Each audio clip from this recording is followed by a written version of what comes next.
Olá a todos, bom dia, boa tarde, boa noite. Está começando mais um webinar do Fórum da EJNet. Hoje nós vamos falar sobre as eleições em Moçambique. Nosso foco vai ser como o jornalista pode fazer melhor seu trabalho, tanto nessas 2 semanas que restam, pouco tempo, é verdade, mas principalmente no dia das apurações, da contagem de votos e também a posteriori, depois do evento. O nosso convidado de hoje é o Lázaro Mabunda. Ele vai falar um pouquinho mais sobre o tema, tem amplo conhecimento, acompanha profissionalmente o assunto, as eleições, né, pelo Centro de Integridade Pública, e ele é nosso convidado. Vai trazer aqui o conhecimento, vai compartilhar o conhecimento dele com vocês. Eu convido vocês a que estão nos acompanhando aqui, a se tiver alguma dúvida, algum comentário ou algum ponto que queira que a gente explore, por favor, mande no chat, o chat está aberto. Pode também mandar aqui pelo Q&A, o QEA, né, o pergunta e resposta, que na medida do possível vou interrompendo, gentilmente interrompendo o Lázaro, para a gente falar das questões que vocês trouxerem, tá legal? Lázaro, tudo bem com você? Muito obrigado pelo aceite, por estar aqui conosco hoje. Muito obrigado, Daniel. Muito obrigado também a todos que estão aqui nesta plataforma. Olha, alguns que estão aqui já provavelmente estivemos juntos em vários fóruns em que eu estava a dar uma formação mais ou menos semelhante sobre o que cobrir em processos eleitorais. Claro que como já estamos já na última fase, só vamos falar da campanha eleitoral e do processo de votação. Mas os que já tivemos juntos, tivemos formações sobre o processo, o primeiro processo, que é a primeira fase, que é do recenseamento eleitoral, que é bastante problemática, tem sido bastante problemática em Moçambique, que é onde, na verdade, começam os problemas relacionados com as fraudes eleitorais. Mas neste momento vamos olhar só para esta fase de campanha eleitoral, o que nos interessa, o que interessa ao jornalista. Não vai ser novidade para muitos dos que estão aqui, porque conversamos, grande parte dos jornalistas moçambicanos já conversamos sempre sobre isso, alguns já conversamos há décadas sobre isso. Então, ahm, essencialmente, começando pelo primeiro, ou seja, a minha apresentação vai ter mais ou menos três tópicos centrais. O primeiro é o que interessa cobrir nesta fase de campanha eleitoral. E outro tópico vai ser sobre os cinco princípios que foram definidos pelos jornalistas moçambicanos, um, onde também estive nesse fórum em 2008. Os cinco princípios que devem ser observados pelo jornalista durante a cobertura eleitoral. E, finalmente, irei falar do processo de votação, o que é necessário observar e o que a legislação recentemente aprovada diz sobre isso. Então, será mais ou menos esses três tópicos.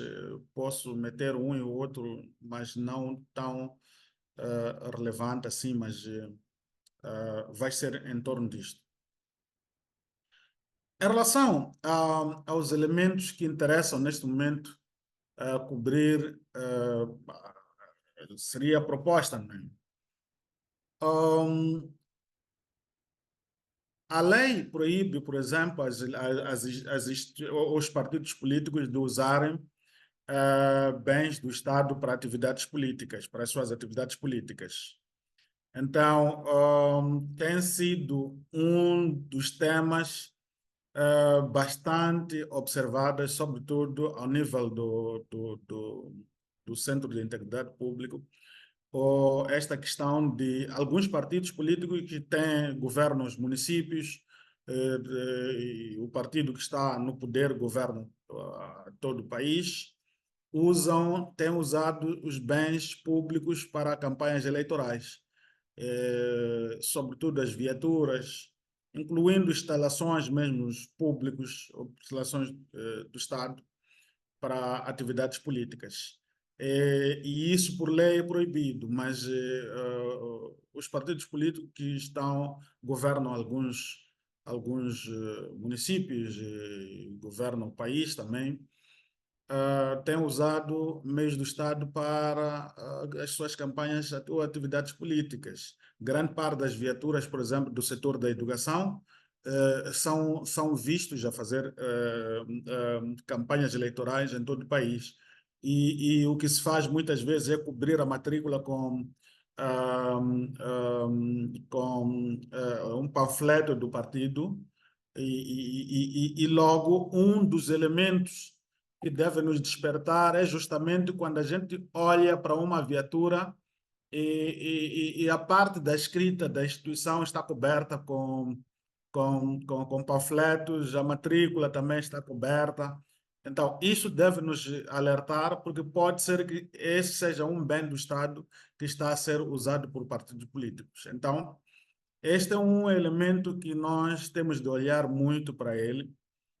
O que, por exemplo, algumas viaturas têm escrita Ministério da Educação, Direção Provincial disto, Direção Distrital disto, mas aquilo. E é importante olharmos se, de facto, essas viaturas têm esta parte coberta ou não. Se estiver coberta, pode ser que seja uma viatura do Estado que está a ser usada por partido político. Alguns políticos, por exemplo, são governantes dos municípios.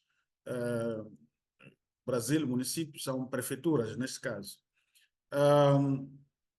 E eles usam as viaturas protocolares. As viaturas protocolares são viaturas do Estado, não são dos partidos políticos.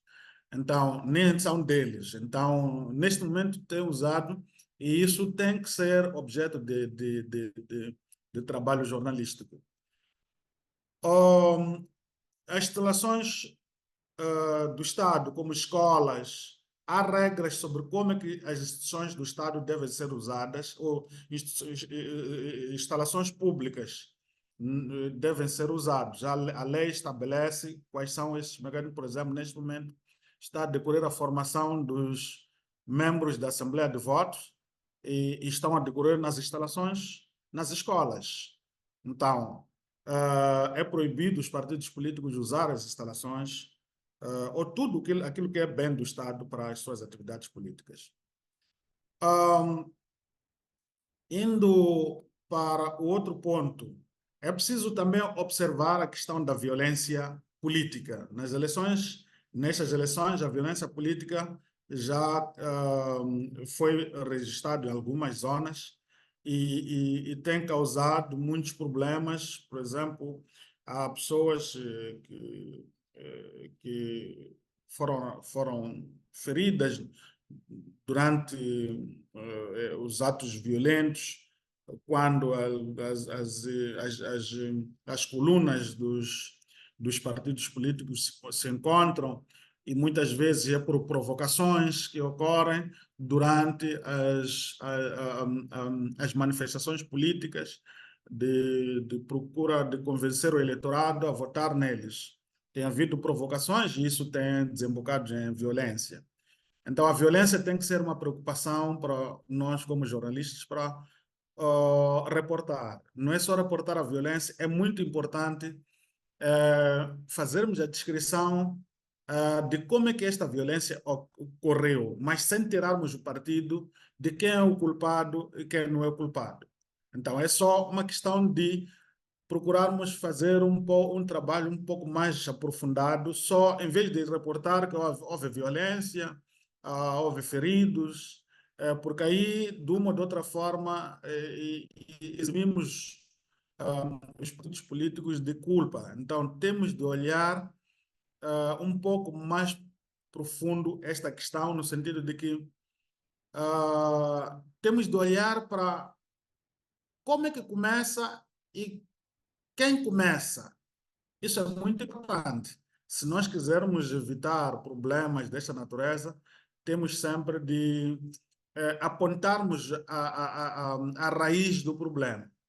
E a partir dali também estaremos a contribuir para a responsabilização, porque muitas vezes a nossa justiça tem alegado que, olha, não temos elementos para responsabilizarmos os autores desses atos. Então, quando a gente apresenta as causas, apresenta a raiz do problema, de onde é que parte todo esse problema, contribuímos de uma ou de outra forma para o fim da violência eleitoral. Há questões também, o outro ponto tem a ver com, seria o terceiro Lázaro, ponto. Sim, desculpa te interromper, deixa eu tirar uma dúvida. Essa violência chega aos jornalistas também? não tanto. Há violência, sim, virada para o jornalista. Mas essa violência não é muitas vezes protagonizada pelos membros dos partidos políticos. É protagonizada pela polícia, sim, Uhum, pelos membros dos partidos políticos, no sentido de que são governantes. E esses sim. governantes, muitas vezes, eles são os principais atores de manipulações eleitorais. Então, quando o jornalista procura fazer a cobertura eleitoral, eles tentam afastar qualquer aproximação de qualquer jornalista. E quando é assim, muitas vezes recorrem à violência, recorrem à polícia, recorrem a outros meios para intimidar o jornalista e, até certo ponto, temos situações, em alguns casos, de jornalistas que são detidos ou são ameaçados. Não só jornalistas, como observadores também. Há muitos observadores que muitas vezes são levados para a polícia, mesmo devidamente identificados, Uhum. são levados para a polícia e depois passam por um processo de tortura psicológica e o que acaba, de uma ou de outra forma, contribuindo para que os observadores jornalistas tenham medo de estar nas zonas onde ocorre a manipulação eleitoral e política durante o processo de votação. Ainda acontece muito isso. Uhum. Então, dando continuidade, temos de observar também se há situações de, de impedimentos a determinados partidos políticos de fazer as suas atividades políticas ou não. E o impedimento é também um dos elementos que concorre para a violência eleitoral. No ano passado, e nestas eleições, não houve violência, mas já tivemos cenários, vários cenários de partidos políticos que vão para a zona onde o outro partido político já marcou para realizar as suas atividades políticas. Por exemplo, o partido A decide que vai realizar a sua atividade política num campo de futebol, um campo municipal de futebol. E o outro partido tem informação de que o partido A irá realizar a sua atividade política, o seu comício popular nesse lugar. E antecipa, vai lá fazer as suas atividades políticas. O outro partido A chega lá, encontra, quer dizer, porque este partido teve autorização para realizar atividades políticas naquele campo, mas chega lá naquele campo, encontra o partido B que está lá a fazer as suas atividades políticas não autorizadas. Então, isso gera conflitos eleitorais. Não só temos cenários em que, nas zonas de Gaza, por exemplo, alguns membros dos partidos políticos são ameaçados, não é só Gaza. Gaza também temos cenários dessa natureza em Tete, Manica e alguns pontos do país em que os membros dos partidos políticos, sobretudo da oposição, são impedidos de fazer as suas atividades políticas, são ameaçadas e acabam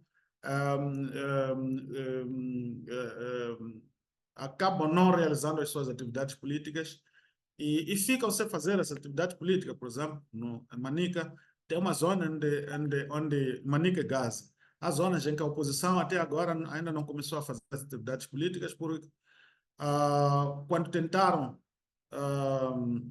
quando a oposição tentou, os seus membros tentaram sair para fazer as atividades políticas, foram ameaçadas e foram informados que não podem fazer as atividades políticas, nem devem colar lá os seus panfletos, não se pode fazer nada, porque se eles persistirem, haverá consequência. E como forma de minimizar ou mitigar possíveis consequências, os membros ficam sem fazer atividades políticas. Este elemento é um elemento também que interessa a todos os jornalistas do processo de observação. Temos também de olhar para o desempenho, este é o quarto elemento, o desempenho dos órgãos eleitorais. Os órgãos eleitorais têm sido órgãos altamente partidarizados, ou seja, estão a cumprir missões partidárias. Não são, quer dizer, não estão lá a cumprir missões como órgãos eleitorais, funcionam como árbitros, não. Funcionam como extensões ou braços dos partidos políticos dentro dos órgãos eleitorais. Então,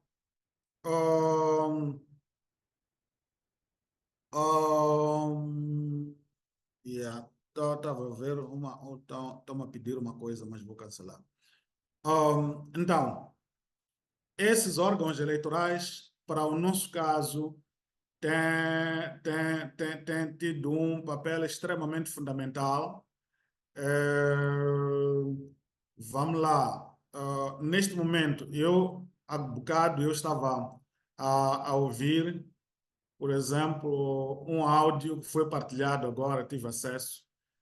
É um áudio que foi gravado em Monapo, no norte de Moçambique. Monapo está em Nampula, é um distrito de Nampula, norte de Moçambique, em que um dos membros da mesa de voto diz que estão a receber orientações de que creio que deve ser uma formadora, orientações para que todos os presidentes de mesa da Assembleia de Voto sejam do partido que está no poder, que é o Partido Frelimo, e que são 100 e tal que estão em formação e foram ditos isso e todos aceitaram, disseram que sim, vamos cumprir esta função, esta missão, porque o partido tem que ganhar.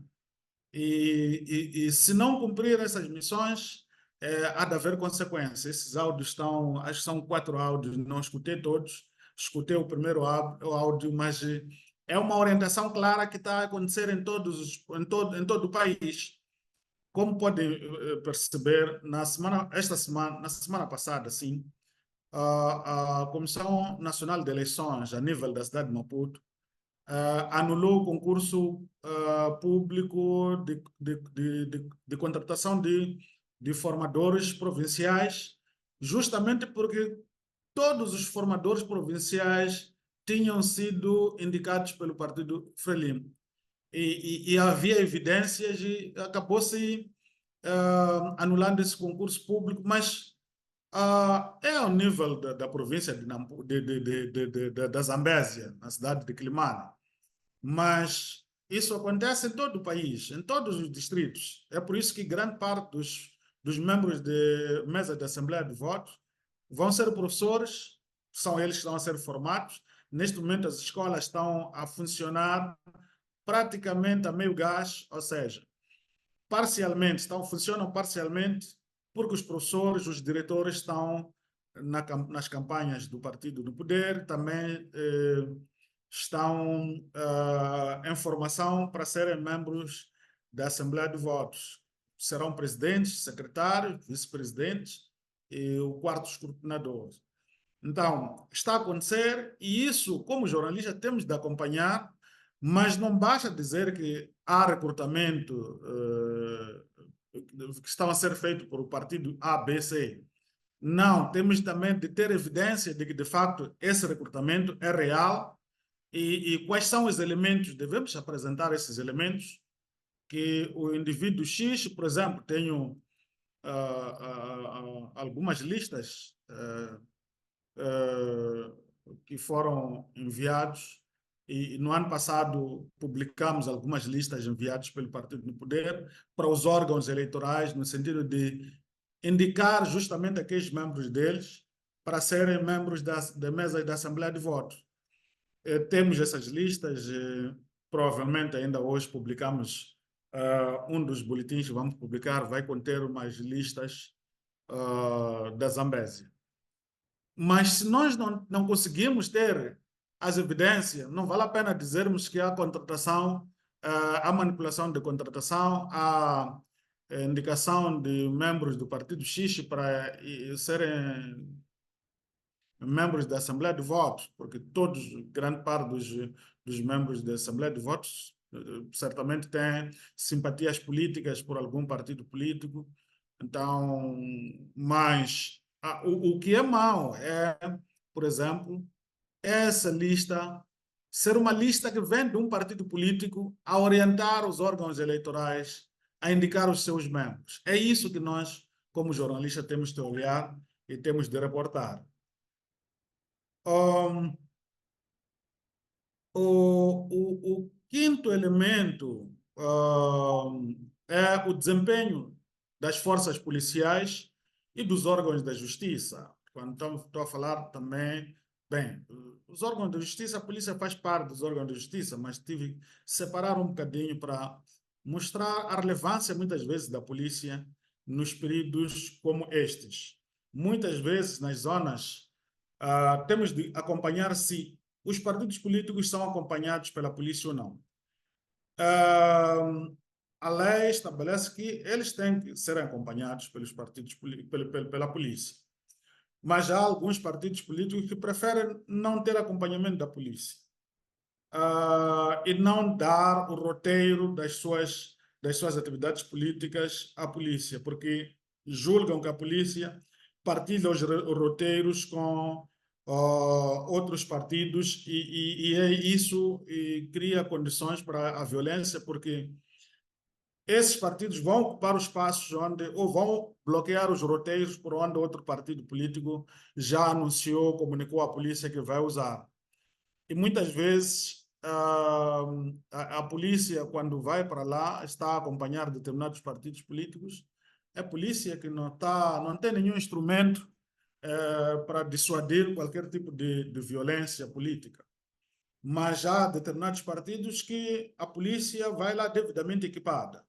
Então, esses tratamentos desiguais têm que se merecer a nossa observação e a nossa ser objeto das nossas notícias. A polícia tem que ser árbitro, no sentido de que tem que ser ela evitar conflitos. E quando há um conflito, vamos lá imaginar que há partidos que se confrontam porque é um partido que seguiu o roteiro do outro partido.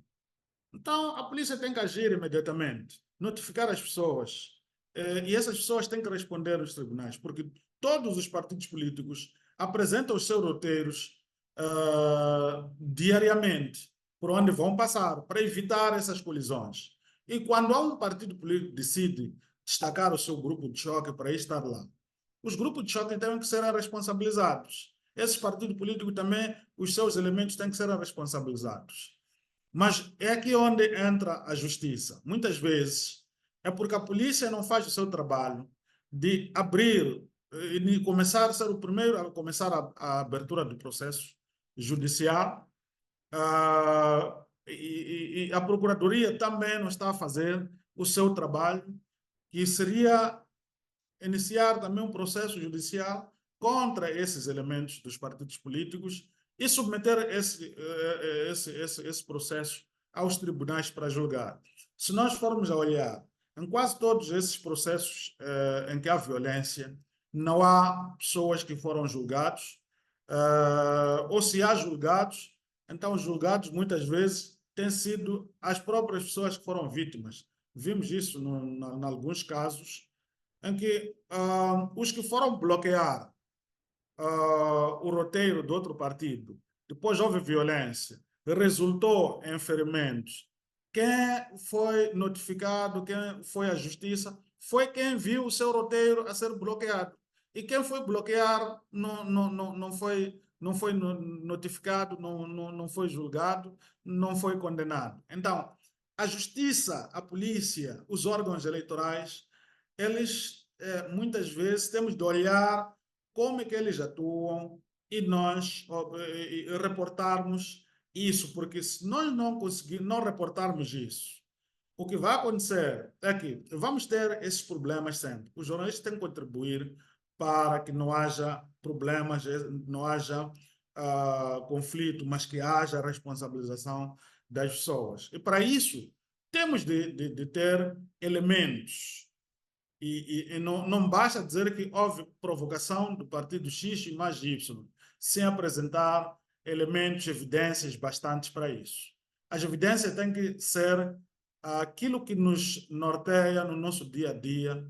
Temos de buscar evidências, sem tirarmos partidos. Ou seja, um jornalismo que se baseia na neutralidade, na observância da isenção. Lázaro, Iria. deixa eu Sim, interromper, ok. se quiser tomar uma água também. Eu fiquei com uma dúvida aqui, eu, né, conheço pouco sobre Moçambique, sobre a política local. Essa violência, você acha que ela está naturalizada, como se fosse algo normal do processo eleitoral? Sim, a violência está. Em Moçambique está assim, institucionalizada, no sentido de que há zonas em que a violência já é tida como um ato normal. Por exemplo, nas províncias como Gaza, altamente dominadas pelo partido que está no poder, as pessoas são instrumentalizadas e acham que a violência contra, porque há aquela etiqueta que se deu à oposição de criminosos, pessoas que, porque foi uma zona onde o conflito armado que terminou há mais de 30 anos foi bastante violento, mas este problema ainda é usado para a operacionalização da violência. Então, há zonas, se calhar, alguns membros dos partidos políticos já colocaram a violência como um ato normal. E a própria polícia, ao não agir, está também a achar que isso é normal. É normal. Então, já temos esses casos de violência institucionalizada em algumas zonas. Claro que há zonas em que são exemplos de não ocorrência da violência. Moçambique é um país grande, não grande como o Brasil, mas é muito grande. E cada zona tem suas especificidades. E também a violência vai sendo mais frequente em função dessas zonas todas ou da presença desses atores que operacionalizam a violência.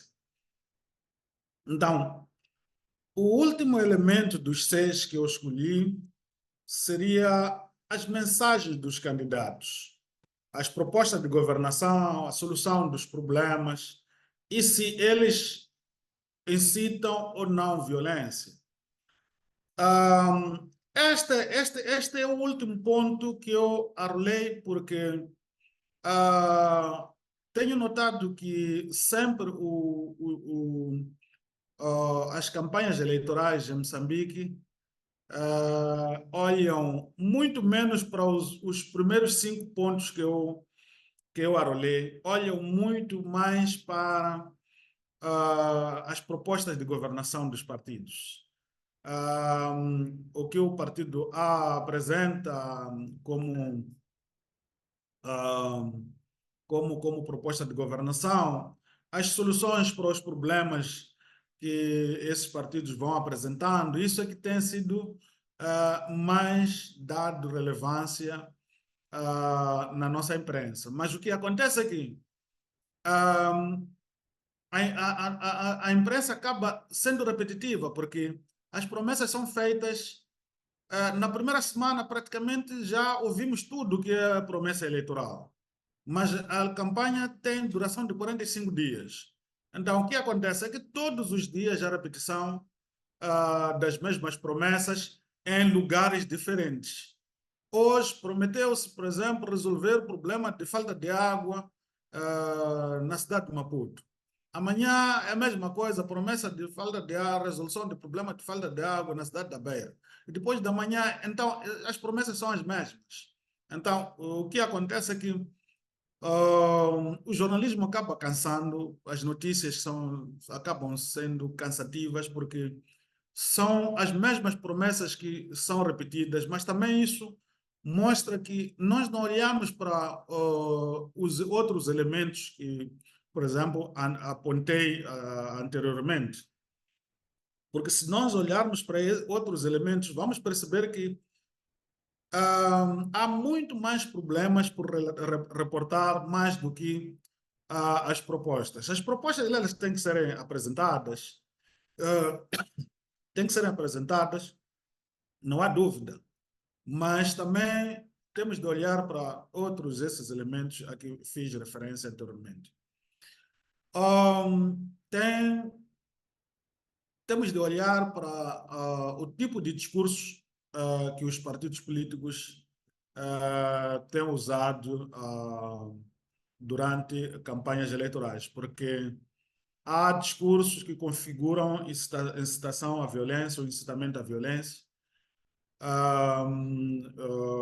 ao ódio, ao tribalismo, e isso para um país multiétnico como Moçambique, tem vários grupos, e que os níveis de, de desigualdades sociais são bastante elevados e às vezes afetam grandemente determinados grupos.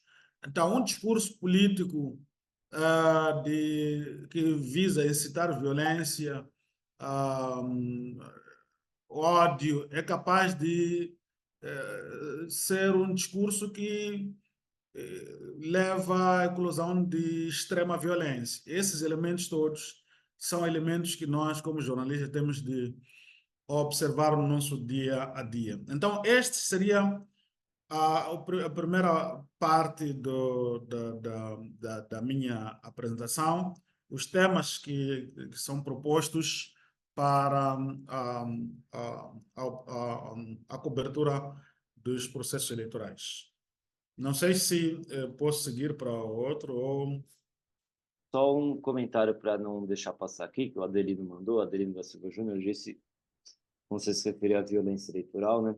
É exatamente o que acontece em Gaza. Os que são lesados são os que são julgados. Todos os casos de ataque que reportamos no ano passado estão a decorrer julgamentos, onde os que foram lesados estão sendo julgados. Temos evidências dos ataques e informação dos processos a ocorrerem no Tribunal Distrital. Obrigado, Adelino, pela Sim, participação. sim. Essa zona de Choco é uma zona é uma zona onde, em todos os processos eleitorais, há ocorrência de extrema violência. Já tivemos no passado a sede da oposição, de um partido da oposição, o MDM, Movimento Democrático de Moçambique, incendiado pelos membros do Partido Frelimo, quando o comandante-geral o comandante distrital da polícia mandou uma equipa para ir não mandou uma equipa para ir deter as pessoas, mandou uma equipa para ir negociar com os membros do Partido Frelimo para que não continuassem com a atividade de destruição da sede do partido da oposição. Só que os agentes da polícia que foram para lá, os membros da Frelimo mandaram passear a eles, ou seja, recusaram-se a parar de destruir a sede da oposição, e isso fez com que o comandante mandasse uma equipa de 6 elementos de força de intervenção rápida, agora é a unidade de intervenção rápida, para ir atuar contra os membros do Partido Frelimo. E a partir dali, os membros do Partido Frelimo escreveram as cartas para o comando provincial, escreveram as cartas para o Comitê Provincial do Partido Frelimo, a pedir a responsabilização do comandante na altura, porque o comandante impediu os membros do Partido Frelimo de destruir uma base da oposição, ou seja, uma sede do partido da oposição. Ou seja, eles acharam que destruir tem que ser algo normal. Então, por isso, o comandante, porque tentou evitar a destruição de uma sede da oposição, então esse comandante tem que ser responsabilizado. Dito e feito, o comandante foi responsabilizado, foi transferido do Choco, que é a capital econômica da província de Gaza, para Chiqualaquala. Chiqualaquala é um distrito recôndito, está na fronteira quase com Zimbábue. É um distrito muito problemático, tem falta de tudo. Falta de água, a água tem que sair de Mapai para lá, é água pelo menos que dá para consumir. Os dirigentes consomem água, na altura consumiam a água que saía do Choque a mais ou menos 300 e tal quilômetros, 300 e tal quilômetros, quase 400 quilômetros. Então, porque a água local não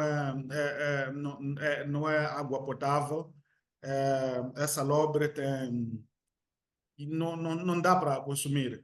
Mesmo para o banho, não é água que se usa. Então, esses distritos que ninguém quer ir, são distritos que funcionam como distrito de reeducação daqueles que não querem cumprir decisões políticas. Então, esse comandante foi transferido para lá, justamente porque ele fez o seu trabalho devidamente. Então, isso tem acontecido em Gaza, é muito normal isto.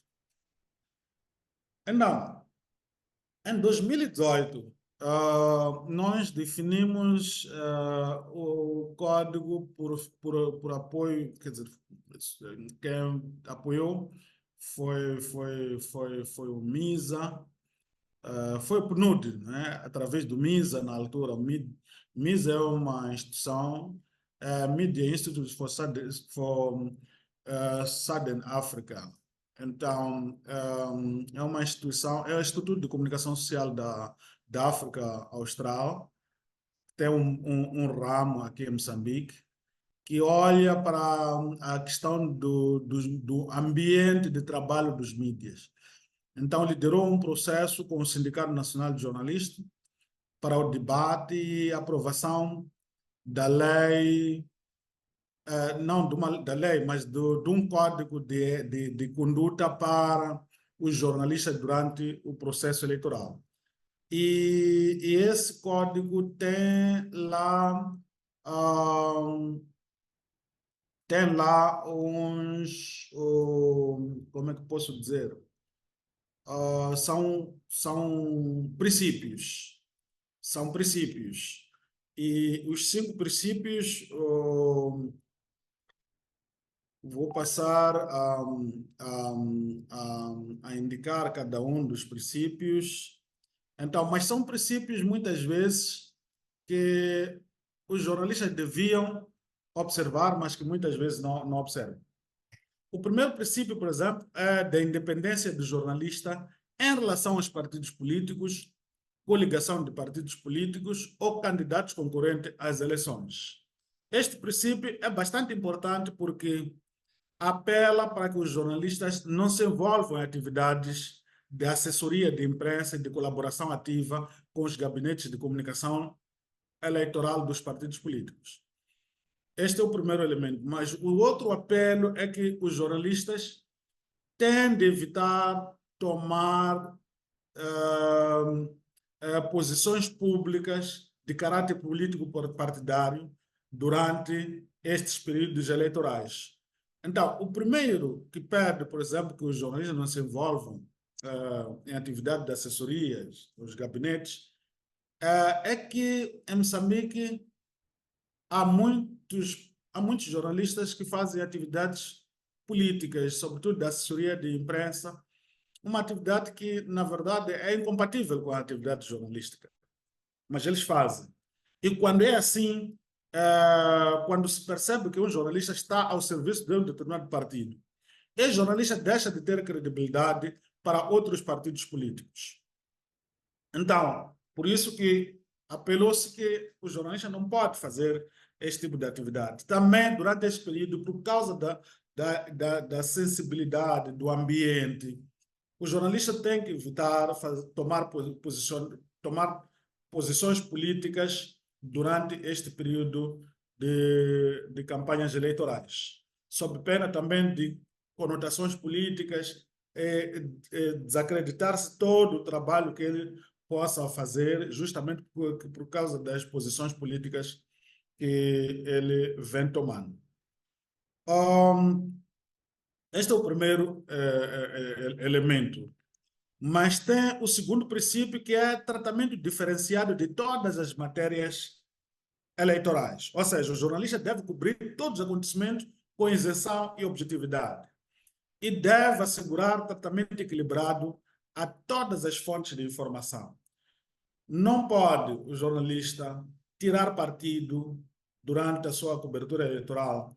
E, infelizmente, tenho visto que, mesmo nestas eleições, há jornalistas que não conseguem dar uma cobertura eleitoral isenta. Muitas vezes os jornalistas tiram partidos, recorrem mais a adjetivações,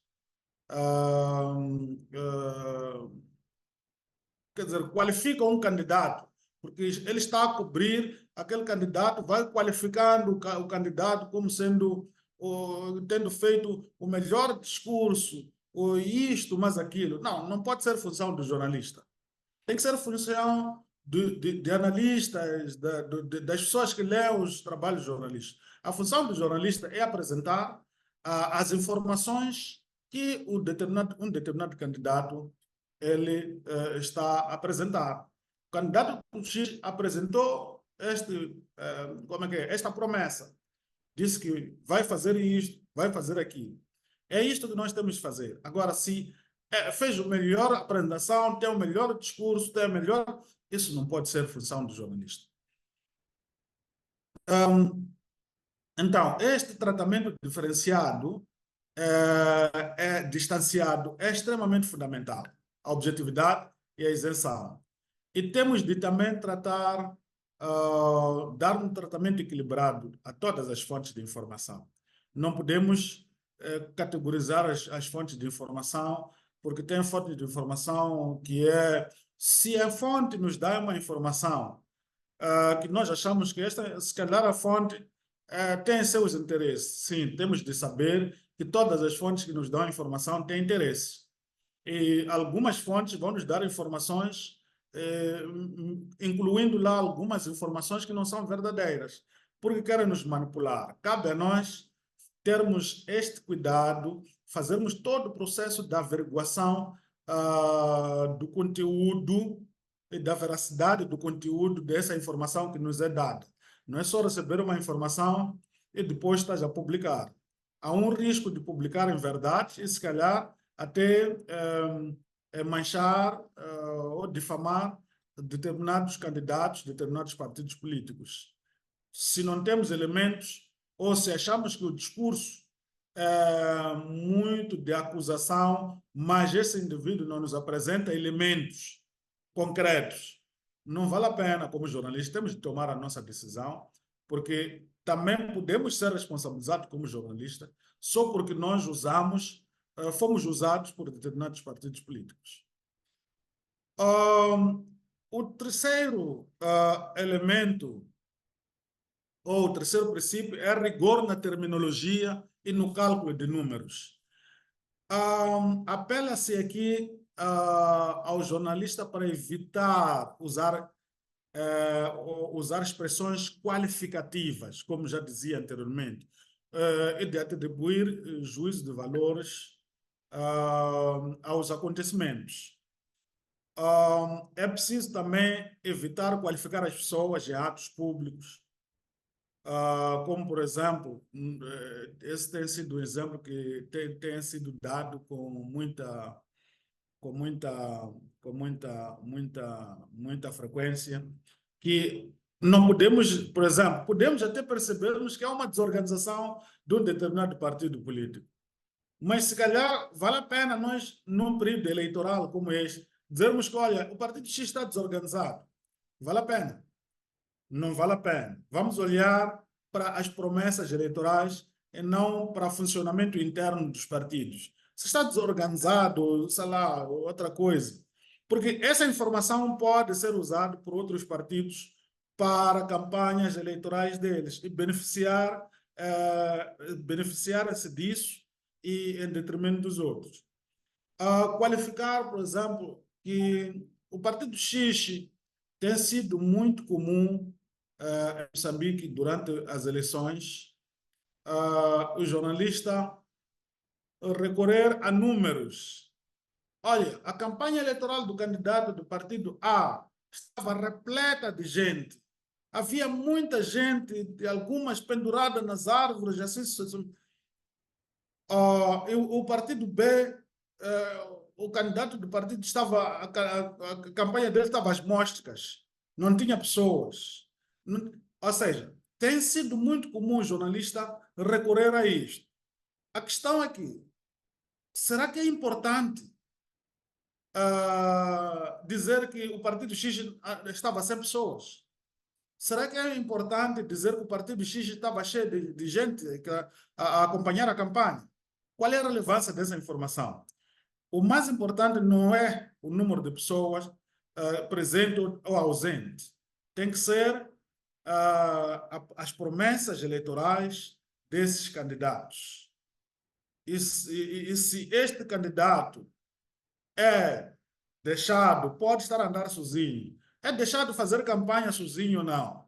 Se não há impedimento, não está a ser ameaçado, não é problema. Se ele ameaça, é um problema. Se é ameaçado, também é um problema. Mas se ele não está a fazer a campanha sozinho, provavelmente pode ter mais eleitores assim do que aquele que tem muitos eleitores que são forçados, se calhar, a irem lá para se fazer presentes na campanha por medo de represálias caso não vão para lá. Então, este que não tem ninguém pode até ter muitos eleitores no dia de votação, porque o voto é secreto. Então, este apelo que se faz aos jornalistas para não recorrer a qualificações, usar essas terminologias que, de uma ou de outra forma, não são bons para a própria imagem do próprio jornalista. Depois temos o quarto princípio, que é da divulgação de sondagens de opinião. Este princípio pede que o jornalista evite divulgar resultados de sondagens, inquéritos, entrevistas relativos à opinião de eleitores aos concorrentes às eleições no período estipulado. Ou seja, não está-se a dizer que não se pode difundir as sondagens, mas essas sondagens têm que ser sondagens de instituições acadêmicas de reconhecido valor, mas também Sim, por exemplo, em todo o mundo isso acontece. Há difusão de sondagens durante as campanhas eleitorais para mostrar qual é a tendência do voto nas zonas X e Y. Ah, mas o que acontece, o que está-se a dizer é que o jornalista não pode andar, ser ele, a fazer, a produzir sondagem, a entrevistar eleitores, o que acham sobre determinados candidatos, isto, mas aquilo. Mas se as sondagens, por exemplo, são sondagens que ah, acontecem, geralmente as sondagens acontecem antes do período de campanhas eleitorais. Quando os partidos eleitorais começam, entram no período, nessas fases de campanhas eleitorais, há zona que depende dos países, há países que proíbem as sondagens. Os americanos, por exemplo, estão em campanha eleitoral, ah, há publicações de sondagens, para eles não é nenhum problema, mas para outros países pode ser problema. Então, a questão das sondagens é que tem que serem sondagens acadêmicas. Para o nosso caso, que não há tradição de publicação de sondagens, mesmo a nível acadêmico, das academias, essas academias podem ser facilmente politizadas. As sondagens podem ter uma tendência, é por isso que se diz que é preciso evitar divulgar sondagens nestes períodos, justamente porque não sabemos quais são as tendências. Aqui em Moçambique, só para o conhecimento, se calhar, do Daniel, as academias elas são muito politizadas. Elas, a partir dos reitores, os reitores são indicados pelos partidos políticos, por um partido político que está no poder, vai indicar os reitores. Então, há atividades políticas, às vezes, que decorrem dentro das próprias universidades. Então, uma sondagem de opinião pode gerar um ambiente não muito bom por parte dessas academias. Não temos organizações também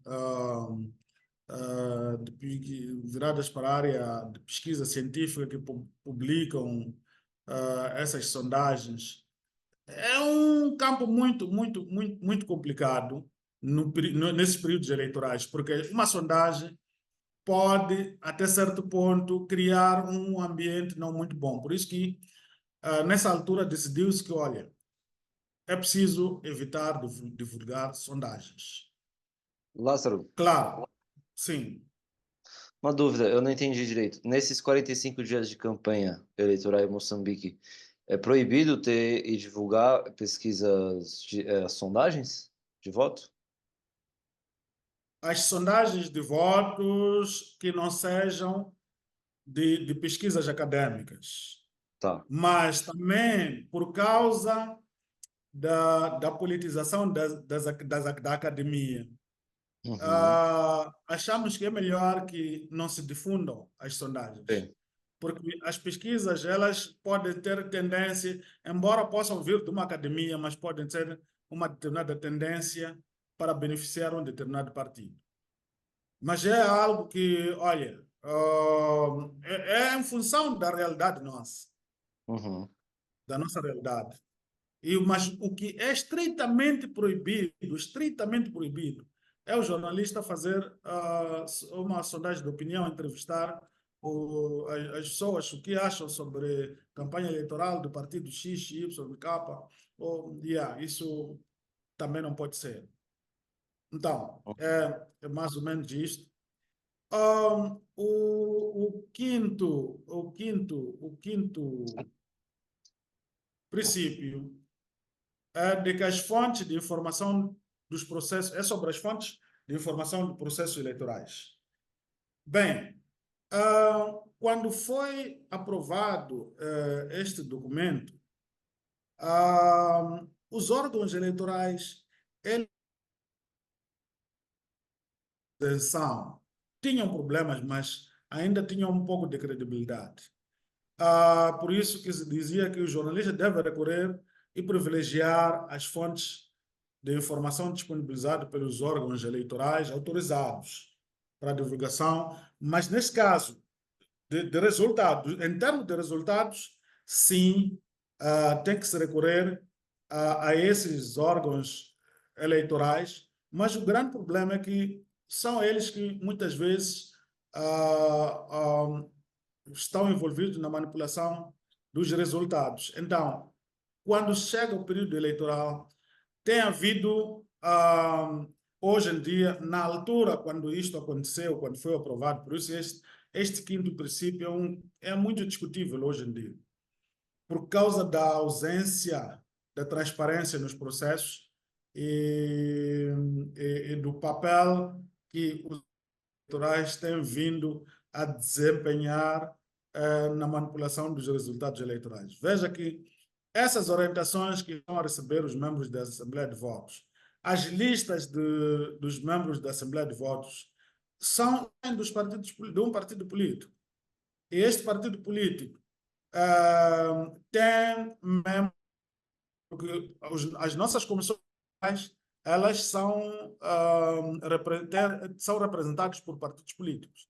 Tem membros da oposição e tem do partido no poder. Então, esses estão do partido no poder, recebem as suas listas através do partido e eles lideram o processo de concurso público e vão indicando para serem membros da Assembleia de Voto. E são esses que manipulam os processos eleitorais. E hoje em dia, há aquilo que chamam de contagem paralela do voto. Há algumas organizações que lideram este processo. À medida que os resultados vão sendo divulgados, eles vão recolhendo os editais e vão fazendo os seus cálculos, vão somando e vão dizer qual é a tendência, no final, qual é a tendência da vitória. Sobretudo nas eleições municipais. Nas eleições municipais, como são eleições locais, é mais fácil de recolher editais e no dia seguinte ter todos os editais e dizer que, olha, o partido X ganhou as eleições. Mas fez-se isso, algumas organizações fizeram isso nas eleições autárquicas do ano passado. E mostraram que, olha, o partido X, de acordo com os editais que nós recolhemos, editais originais, o partido X ganhou as eleições. Só que os órgãos eleitorais alteraram os editais, aprovaram editais falsos e os tribunais chegaram a essa conclusão de que, de facto, havia alteração de resultados, editais originais tinham desaparecido e que tinha havido editais falsos. Solicitaram os partidos da oposição para enviar editais originais, porque eles têm acesso, têm direito a ter acesso. Então, mandaram os originais, os partidos, aliás, os tribunais trabalharam com dados originais, mas como não têm poder de decisão, só recomendaram, olha, de facto, há necessidade de se repetir o processo. Mas o processo, o Conselho Constitucional, que seria o Tribunal Eleitoral, mais ou menos, validou os resultados, alterou os resultados, deu vitória ao partido que perdeu e ganhou o partido que tinha, quer dizer, perdeu o partido que tinha ganho as eleições. Então, num contexto como este, confiar muito nos órgãos eleitorais é extremamente complicado. E, às vezes, é mais credível confiar nas contagens paralelas que são feitas pelas organizações da sociedade civil do que nos órgãos eleitorais. Então, estes seriam os cinco princípios de que queria falar deles e depois disso, se não há mais nada, eu posso ir para a última fase, que é muito mais curta. Deixa eu só passar por algumas perguntas e comentários aqui, a gente segue, Lázaro. O Adelino, né, se referindo àquela parte dos exageros, das adjetivações que você comentava, disse que a televisão pública é campeã nesse quesito. O Armindo traz uma pergunta, né, sobre as coberturas de campanhas, né? Quando o partido não sai à rua, como devemos tratar? Ok, quando o partido não sai à rua, como devemos tratar? Ok, olha, É preciso procurarmos, esses partidos têm sedes. É preciso procurarmos saber por que que um determinado partido não sai à rua. Provavelmente não sai à rua porque pode haver alguns elementos muito importantes para reportarmos. Eu disse, por exemplo, na zona norte da província de Gaza, sobretudo as zonas de Mapai, as zonas de Massangena, Xigubo, Esqualaquala, Mabalane, e também parte da província de Manica, que faz fronteira também com a província de Gaza. Alguns partidos políticos da oposição, ou todos os partidos da oposição, não saem para a rua. Não saem para a rua e o argumento é que não saem porque são ameaçados. São ameaçados que se vocês saírem à rua, nós vamos atuar.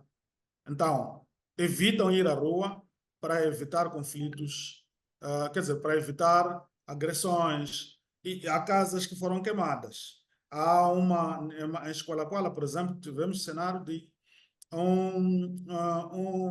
uma cidadã que foi obrigado a retirar-se da casa que estava a arrendar porque estava a fazer campanha de um partido da oposição, do Partido Renamo. Então, imagine um cenário em que essa cidadã, é perdoada e diz, olha, para viver aqui, você não pode fazer campanha eleitoral do seu partido. Vamos, como jornalista, vamos ver que os partidos não estão na rua, esse partido. E se calhar vamos ficar em silêncio. Em vez de ficarmos em silêncio, temos que procurar o partido para percebermos o que está acontecendo. E se calhar há elementos muito importantes que podemos reportar como jornalista, como ameaças, agressões, esses cenários dessa natureza. Ou até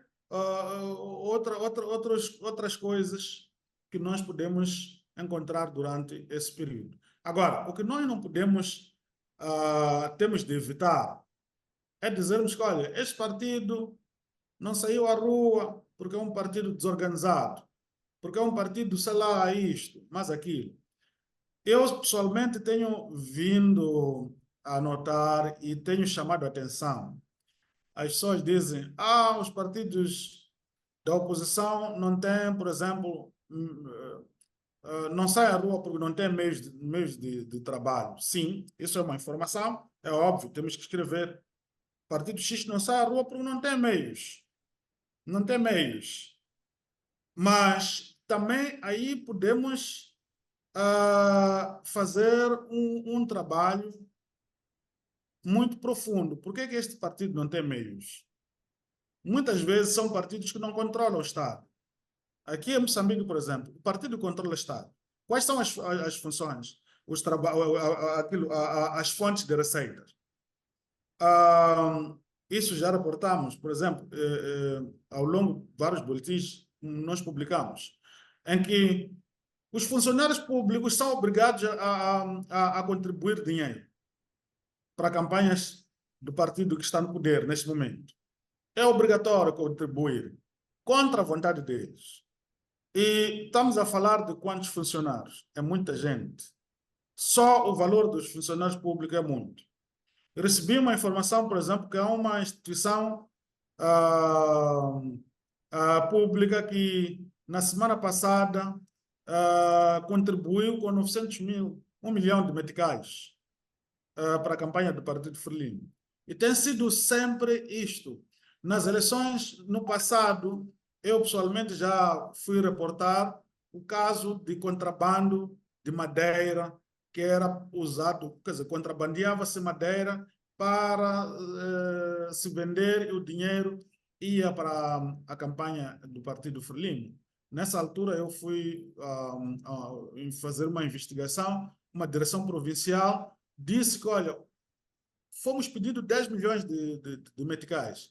10 milhões de meticais não é tão pouco dinheiro, porque estamos a falar de valores acima de 100 mil dólares.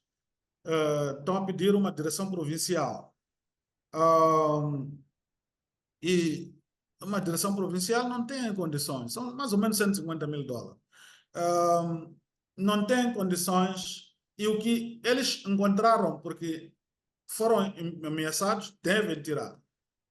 Então, como direção provincial da Agricultura e Floresta, eles tomaram uma decisão de corte ilegal de madeira para ser vendido e o dinheiro ia para a campanha do Partido Free.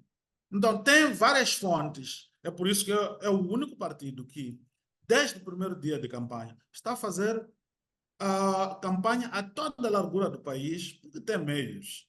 O dinheiro que provém dos fundos públicos não é lá grande coisa. 40 mil, por exemplo, os partidos que têm, vão concorrer também para as presidenciais, e concorrem para todo o país, só vão receber 40 milhões de meticais. 40 milhões de meticais, estamos mais ou menos a falar de quanto? Por aí, ah, 600 mil dólares, mais ou menos. 600 mil dólares. O que são 600 mil dólares para um partido, por exemplo, como o Partido Frelimo, como a RNAM, como o MDM, sobretudo a RNAM e a Frelimo, que tem representações em todos os distritos, todas as províncias, quer dizer, todas as províncias, todos os distritos, postos administrativos, têm todas as representações. Não é nada. Esse dinheiro esgota só, se calhar, na compra de camisetas, sei lá o quê, na impressão de camisetas e mais nada.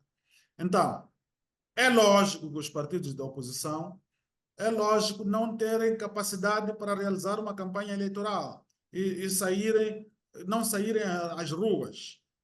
Temos de reportar, sim, é um fato, não estão a sair para a rua. E alegam que não têm meios de trabalho. Claro, não vamos branquear isso. Mas há outro por detrás disso, há outro elemento que podíamos trabalhar. É por isso que justifica-se o facto de termos que olhar para o uso, utilização de bens públicos pelos partidos políticos. Porque há aqueles que estão a ganhar vantagem por usar bens públicos, como viaturas, sei lá o que é, isto, mais aquilo. Então, justifica-se por aí. Não sei se consegui responder. Sim, acho até que respondeu uma segunda pergunta que ele mandou aqui, que era sobre como publicar isso, né, no chamamento de peças. Mas podemos seguir, antes de seguir, só uma do Ernesto, que eu acho que tem a ver com o que a gente tem conversado aqui.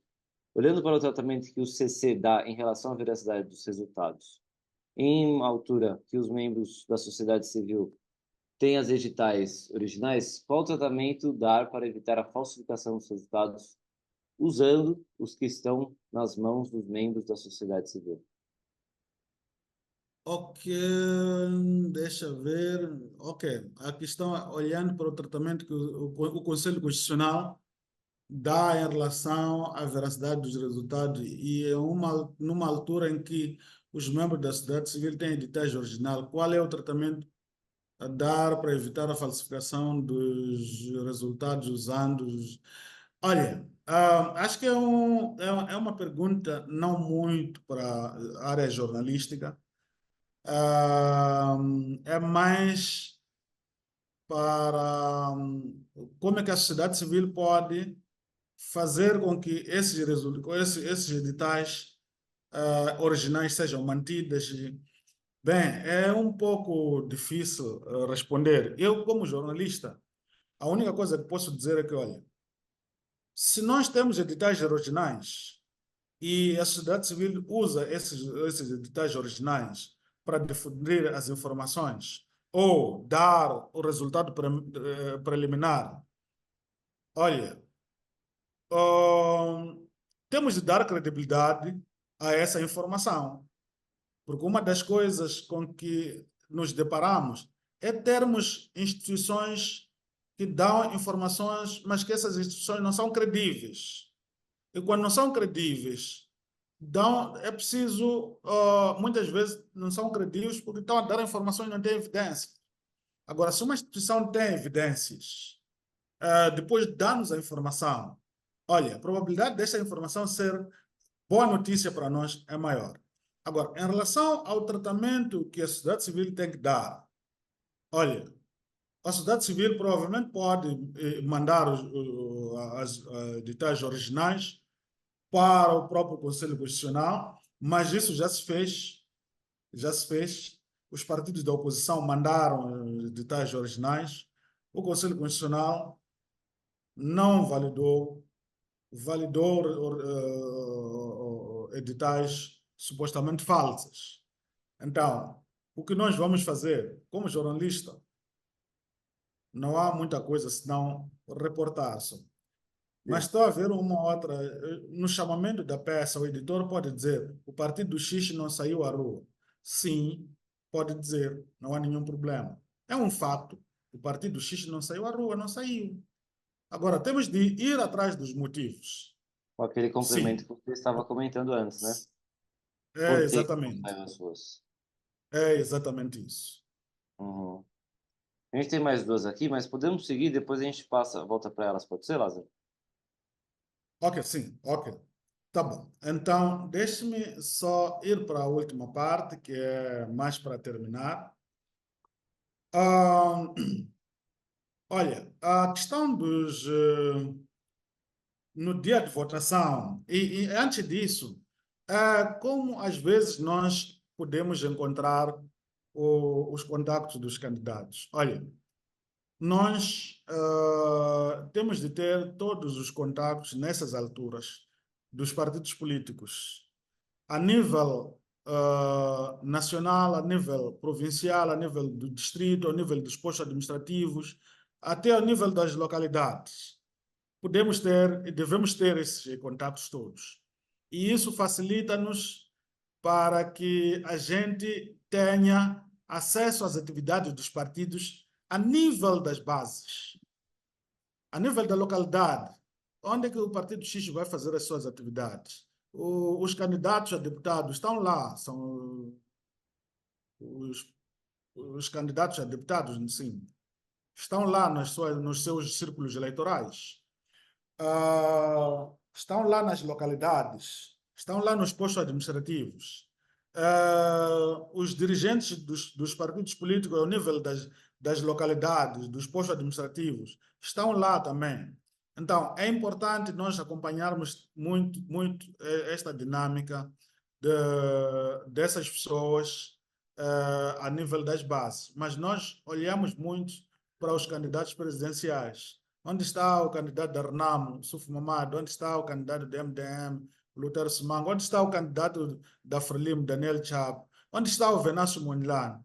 Nos concentramos muito nisso e muitas vezes não captamos as realidades que ocorrem ao nível das bases, das localidades, dos distritos, que é lá onde ocorre grande parte das manipulações. Os resultados eleitorais são falsificados ao nível lá dessas bases. As contratações, a indicação dos membros da Assembleia de Votos, acontece a partir de lá. As orientações são a partir de lá. Então, é preciso nós termos todo o mapeamento de todos os atores principais ao nível dessas zonas para podermos trabalharmos e também quando há alguma coisa que aconteça, nós temos imediatamente informações porque temos esses contatos dessas pessoas ao nível dessas bases. É por isso que muitos conseguem reportar que, olha, o administrador do distrito X está a usar uma viatura protocolar do Estado. É uma viatura porque eles conhecem a pessoa, conhecem-lhe muito bem e conhecem as matrículas da viatura. Então, isso é muito importante termos este mapa todo dos contactos. Agora, para terminar, no dia de votação. No dia de votação, este é um dia extremamente importante, mas também é um dia é que o jornalista é aquele indivíduo que ninguém lhe quer, sobretudo os que querem manipular os resultados eleitorais. Não querem jornalista. É o dia em que há muita presença da polícia, militares, todo tipo de polícia, outras polícias apaisanas.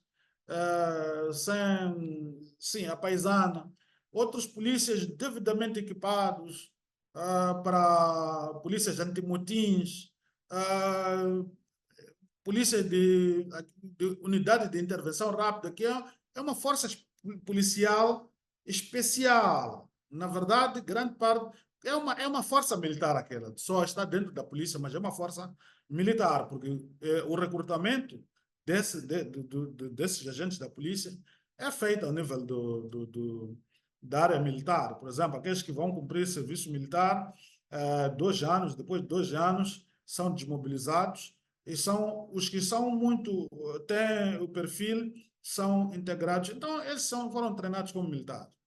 E esses indivíduos esses agentes da polícia são pessoas altamente agressivas. Então, nessas zonas, há maior presença também de população nos dias de votação, porque os partidos políticos às vezes fazem apelos que, olha, temos de votar e mantermos nos locais de votação. Então, não podemos votar e sairmos porque o nosso voto vai ser roubado. E quando é assim, o que acontece é que a polícia vai lá e diz que ninguém deve estar lá, presente. Mas as pessoas não confiam nos órgãos eleitorais, não confiam nos membros da mesa da Assembleia de Voto, por causa das manipulações que ocorrem nas urnas. Então, querem estar muito próximo a proteger. E a polícia vai para lá e vai mandar sair aquela gente e gera-se tumulto, lança-se gás lacrimogêneo, há muita violência, baleamentos mortais, ferimentos durante esse período. É um período bastante chato. Mas esta lei recentemente aprovada, dá-nos um elemento muito importante. É que nós já podemos estar presentes no processo da contagem, seja a nível das mesas, isso já era permitido a nível das mesas, mas não era permitido o jornalista estar presente a nível da contagem, na contagem a nível da província, a nível do distrito, mas ao nível do distrito da cidade. Mas agora o jornalista, quando o processo sai para o nível do distrito, o jornalista pode fazer o acompanhamento. O jornalista e o observador são permitidos. E no dia da contagem, na contagem, o jornalista pode solicitar, já tem direito a receber o edital. Por isso, vocês podem estar no dia de votação, estarem lá até o fim e receberem editais. A lei já permite isso. Que o jornalista, o observador, porque na altura só permitia-se que os editais fossem recebidos pelos fiscais dos partidos políticos. Mas agora já é extensivo a observadores, mas compreendemos que muitas vezes ficar à espera numa mesa de editais, só uma escola pode ter, se calhar, 10 mesas. Vais ficar à espera do edital numa mesa e tu não sabes o que está acontecendo em outras mesas. Então, às vezes, não é muito, não é produtivo. Não é produtivo. É por isso que os jornalistas muitas vezes vão depois da fixação dos editais, tiram as fotos. Então, esse mecanismo ainda pode ser usado. Mas o mais importante é que é esta inovação. É que o jornalista já não pode terminar só na contagem ao nível das mesas. Pode continuar a assistir o processo ao nível dos distritos ou da cidade e também ao nível da província. Já o jornalista pode fazer o acompanhamento deste processo. Então, era isto que eu queria discutir convosco. Falei demais, mas eram muitas coisas que eu queria falar. E muito obrigado. Que é isso, Lázaro. Eu que agradeço. Acredito que a gente arranhou, né? A gente foi com alguma profundidade no assunto, mas a gente poderia ficar aqui por mais tempo conversando sobre isso. Inclusive, esse último ponto foi o que mais me chamou a atenção na minha pesquisa que fiz recentemente sobre as eleições de Moçambique. Foi justamente isso, né? De que os jornalistas agora podem acompanhar os processos de contagem em diferentes níveis. Gente, a gente já completou a 1h30 aqui que eu tinha prometido. Na verdade, eu tinha prometido 1h20 para o Lázaro, então a gente já passou 10 minutinhos aqui da nossa sessão. Para fechar, eu só queria trazer uma última pergunta. Pessoal, já aqui agradecendo a você, Lázaro, pela partilha de conhecimento. Só uma última pergunta que a gente teve um problema com os links de inscrição, então foi uma pessoa com seu nome, mas obviamente não foi você que mandou essa pergunta, que é sobre o princípio de imparcialidade e o poder financeiro do órgão de comunicação nos tempos eleitorais. Ele pergunta, Yeah. né, que mecanismo pode adotar um órgão de comunicação para honrar com esse princípio relevante do jornalismo? Né? Então, como se equilibrar ali diante da dependência financeira e manter a imparcialidade? Sim, olha, este é um desafio muito grande porque muitas vezes os próprios órgãos de informação, estes períodos eleitorais, são períodos em que eles faturam pela publicidade, faturam por acordos comerciais ou que são acordos para em algum momento para beneficiar um determinado partido. Em troca, eles vão receber muito dinheiro. Há muitas organizações, aliás, muitos órgãos de comunicação social olham para esta fase como uma fase para, olha, fazer uma faturação extraordinária. E isso, de uma ou de outra forma, limita um pouco a imparcialidade, a independência do próprio jornalista, a isenção do próprio jornalista. Há redações que determinadas matérias são censuradas. São Uhum. censuradas por causa desses acordos políticos. É extremamente difícil trabalhar nesse tipo de ambiente. Quer dizer, querer ser imparcial num contexto em que o teu órgão já disse que, olha, eu quero dinheiro. Então, isto acontece, é um desafio. O que eu posso dizer é que é mais um desafio que um jornalista tem que enfrentar e tem que saber como, como, como, como sair deste desafio. Alguns evitam, por exemplo, trazer matérias que já sabem que, olha, esta matéria não vai passar, ou vai me criar mais problemas. Sim, Então, olha, tem que seguir aquilo que o seu órgão vai te orientar e também aquilo que o seu juízo te orienta a fazer.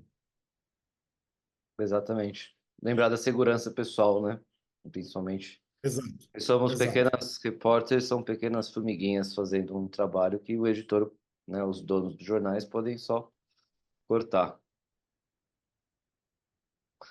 Maravilha. Ernesto, eu fiquei devendo essa última pergunta para você, mas como a gente abordou outra, Yeah, por isso mesmo, yeah, tá yeah, certo? já tinha respondido esta do Rafael. Já tinha Sim, sim, falado sim. quando. Sim, sim. Lázaro, considerações finais? Tem algo que você gostaria de dizer para a gente fechar nossa sessão? Não, só desejar bom trabalho para todos os jornalistas que servem os princípios éticos e evitem tirarem partido para não serem conotados. E se vocês fizerem pronunciamentos que têm a ver com jornalismo, que o façam com, com, com, com elementos bastantes ou com evidências, e não só porque vocês ouviram por aí alguém a dizer. ah, Então, só isso. E muito Maravilha. agradecido também ao Daniel pelo convite. Pessoal, muito obrigado por vocês que nos acompanharam nessa 1h30 de conversa. Lembrando a todos, esse papo foi gravado, então se você chegou depois ou conhece alguém que perdeu e gostaria de acompanhar, só procurar IJNet Português, que provavelmente amanhã esse vídeo vai estar disponível no YouTube, tá certo? Agradeço demais a todos os elogios da nossa sessão, muitos elogios a você, Lázaro. E obrigado, pessoal, pela participação. Até a próxima. Tchau, tchau, gente. Obrigado. Boa tarde É, para vocês. obrigado.